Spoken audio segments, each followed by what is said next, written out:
আমরা গুনাহ করছি না করি না, এতে কোনো সন্দেহ আছে? গুনাহ করছি এতে কোনো সন্দেহ, এবং গুনাহ যে করছি এটা সত্য, এটা অবিশ্বাস করার কোনো সুযোগ নাই। কম বেশি সবার গুনাহ আছে না নাই?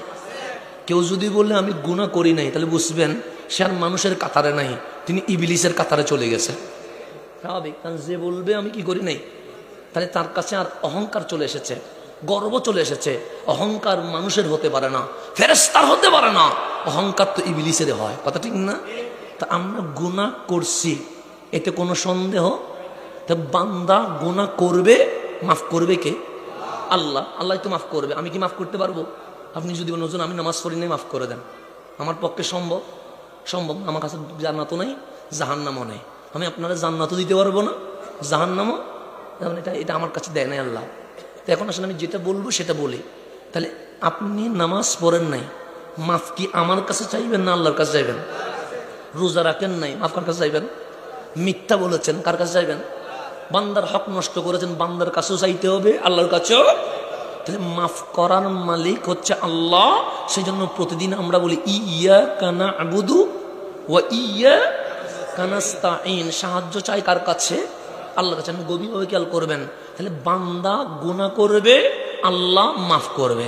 এখন আপনি ধরেন আমাদের শ্রদ্ধেয় তাওহীদুল আলম রিয়াদ দামাত বারকাতুহুল আলিয়ার ঘরে যাবেন। এখন ওনাকে আমার জিজ্ঞেস করতে হবে, হুজুর আপনার অ্যাড্রেসটা দেন। উনি আমাকে যেই রুট দেখাবে সেই রুট অনুসরণ করে ওনার ঘরে যেতে হবে। কথা ঠিক না? এখন ওনাকে যদি বলি আমি আপনার বাসায় আসতেছি, বাসার কোনো রুটও নাই, ম্যাপও নেই, ডানে বামে চতুর্দিকে ঘুরতেছি, ওনার বাসায় যাওয়া সম্ভব? সম্ভব, কারণ যাবো ওনার বাসায়, তাহলে আমার ইচ্ছায় যাওয়া যাবে না, ওনার দেখানো পথে যেতে হবে। তাহলে গুনাহ মাফ করবে আল্লাহ, আমার সিস্টেমে মাফ চাইলে হবে না, আল্লাহর দেখানো পথেই মাফ চাইতে হবে। এটা কোনো সন্দেহ আছে? এখন গুনাহ মাফ করবে কে? এখন আমি যদি বলি এই রাস্তায় মাফ চান, হবে না। আপনি যদি বানায়া বলেন এটা এটা এটা এটা পথ ঠিক আছে, এটা সহি, এটাই জান্নাত, এটাই ঠিক, এটা বললে হবে না। পথ করবে কে? কারণ মাফ দিবে আল্লাহ, উনি যেভাবে বলবে সেইভাবে। এখন আল্লাহ বান্দার সাথে ডাইরেক্ট একটা কানেকশন করেছে, এটার নাম ইয়া আইয়ুহাল্লাযীনা আমানু। ইয়া আইয়ুহাল্লাযীনা, এটার নাম ডাইরেক্ট কানেকশন। এটা কি ডাইরেক্ট? আল্লাহ অন্য কোন নবী রাসূলের উম্মতকে কখনো ইয়া বলে ডাকে নাই। আপনি তাওরাত উল্টান, ইনজিল উল্টান, জবুর উল্টান, বাইবেল উল্টান, ওল্ড টেস্টিমেন্ট উল্টান, নিউ টেস্টিমেন্ট উল্টান, যত আসমানি কিতাব তার যদি কোনো খণ্ড বিশেষ থাকে উল্টান।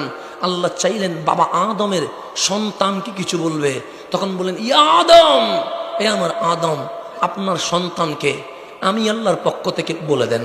আল্লাহ চাইলেন নূহ আলাইহিস ইসলামের উম্মতকে বলবে, বলে ইয়া নূহ, এ আমার নূহ, আপনি আপনার উম্মতকে বলেন।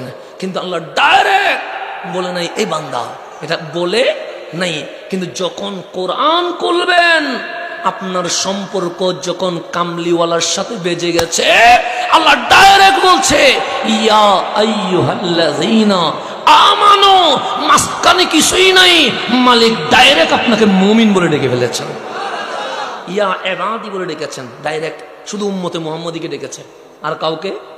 মালিক সবাইরে ডাকলা না, নবীদের মাধ্যমে কথা বললা, আমাদেরকে ডাইরেক্ট বললা যে আল্লাহ বলে তোদের কানেকশনটা এত মজবুত হয়ে গেছে, তোদের যখন সম্পর্ক নবীর কদমে লেগে গেছে, কুনতুম খায়রা উম্মাহ, তোরা এত উপরে উঠে গেছিস আমার হাবিবের কারণে, মাঝখানে আর কোনো পর্দা রাখি নাই, আমি আল্লাহ আমার হাবিবের উম্মতের সাথে ডাইরেক্ট কথা বলা শুরু করে দিয়েছে।